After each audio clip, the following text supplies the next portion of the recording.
Għar-regatta ta' jum il-Vitorja ta' din is-sena, id-Distrett tal-Marsa saħħaħ it-tim f'kategorija A biex qed isfida lil kulħadd, filwaqt li fil-kategorija B hemm ekwipaġġ ġdid u jeżisti ottimiżmu li jista' jkollhom suċċess f'din is-sezzjoni.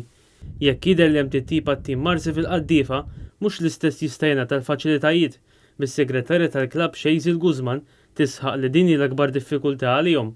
Ovvjament kif probabbli fi żmien preċedenti kellu kulħadd, però aħna għadna l-unika klabb li qed imbagħtu minn ċertu ċirkostanzi huma innuqqas ta' fondi li aħna rċivejna mingħand any organization. Kif tistgħu taraw il-klabb tagħna mhuwiex f'xi sitwazzjoni ta' barra minn hawn, għajmin ċertu affarijiet ikunu nagħmluhom aħna bħala kumitat.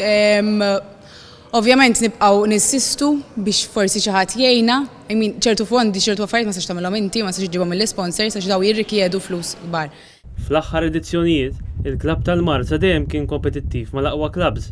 Fl-2013 huma qasmu x-xild ma' Bormla filwaqt li ħarġu rebbieħa fit-3 snin ta' wara. Fl-aħħar sentejn li ntrepet minn Bormla, il-Marsin spiċċaw id-darbtej fit-tieni post.